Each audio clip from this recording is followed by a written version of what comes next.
Price the Lord. ഞാൻ കാർമലൂഹ മിനിസ്ട്രിയുടെ പ്രേക്ഷിതയാണ്. സങ്കീർത്തനങ്ങൾ 11. നീതിമാന്റെ ആശ്രയം. ഞാൻ കർത്താവിൽ അഭയം തേടുന്നു. പക്ഷിയെപ്പോലെ പർവ്വതങ്ങളിൽ പോയി ഒളിക്കുകയെന്ന് നിങ്ങൾക്കെന്നോട് എങ്ങനെ പറയാൻ കഴിയും? നിഷ്കളങ്ക ഹൃദയരെ ഇരുട്ട് തെയ്യാൻ വേണ്ടി ദുഷ്ടന്മാർ വില്ലുകുലച്ച് അമ്പു തൊടുത്തിരിക്കുന്നു. അടിത്തറ തകർന്നാൽ നീതിമാൻ എന്തു ചെയ്യും? കർത്താവ് തൻ്റെ വിശുദ്ധ മന്ദിരത്തിലുണ്ട്. അവിടുത്തെ സിംഹാസനം സ്വർഗത്തിലാണ്. അവിടുത്തെ കണ്ണുകൾ മനുഷ്യമക്കളെ കാണുന്നു. അവിടുന്ന് അവരെ സൂക്ഷ്മമായി നിരീക്ഷിക്കുന്നു. കർത്താവ് നീതിമാനെയും ദുഷ്ടനെയും പരിശോധിക്കുന്നു.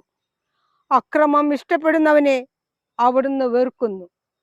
ദുഷ്ടരുടെ മേൽ അവിടുന്ന് തീക്കനലും ഗന്ധകവും വർഷിക്കും.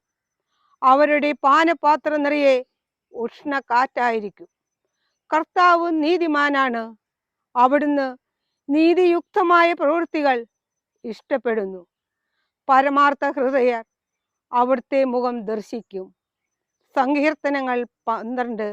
കാപീഡ് നിറഞ്ഞ ലോകം. കർത്താവെ സഹായിക്കണമേ. ദൈവഭക്തർ ഇല്ലാതായിരിക്കുന്നു. മനുഷ്യ മക്കളിൽ വിശുദ്ധരാരും ഇല്ലാതെയായി. ഓരോരുത്തരും അയൽക്കാരനോട് അസത്യം പറയുന്നു. അവരുടെ അധരങ്ങളിൽ മുഖസ്തുതിയും ഹൃദയത്തിൽ കാപീഡവുമാണ്. മുഖസ്തുതി പറയുന്ന അധരങ്ങളെയും വീമ്പെടുക്കുന്ന നാവിനെയും കർത്താവ് ഛേദിച്ച് കളയട്ടെ. നാവുകൊണ്ട് ഞങ്ങൾ ജയിക്കും. അധരങ്ങൾ ഞങ്ങൾക്ക് തുണയുണ്ട്. ആരുണ്ട് ഞങ്ങളെ നിയന്ത്രിക്കാൻ എന്ന് അവർ പറയുന്നു. എന്നാൽ കർത്താവ് അരുൾ ചെയ്യുന്നു, ദരിദ്രർ ചൂഷണം ചെയ്യപ്പെടുന്നു, പാവപ്പെട്ടവർ നെടുവീർപ്പിടുന്നു. അതിനാൽ അവർ ആശ്രയിക്കുന്ന അഭയം ഞാൻ അവർക്ക് നൽകും. കർത്താവിൻ്റെ വാഗ്ദാനങ്ങൾ നിർമ്മലമാണ്. ഒലിയിൽ 7 ആവർത്തി ശുദ്ധി ചെയ്തെടുത്ത വെള്ളിയാണ്. കർത്താവെ, ഞങ്ങളെ കാത്തുകൊള്ളണമേ. ഈ തലമുറയിൽ നിന്ന് ഞങ്ങളെ കാത്തുകൊള്ളണമേ.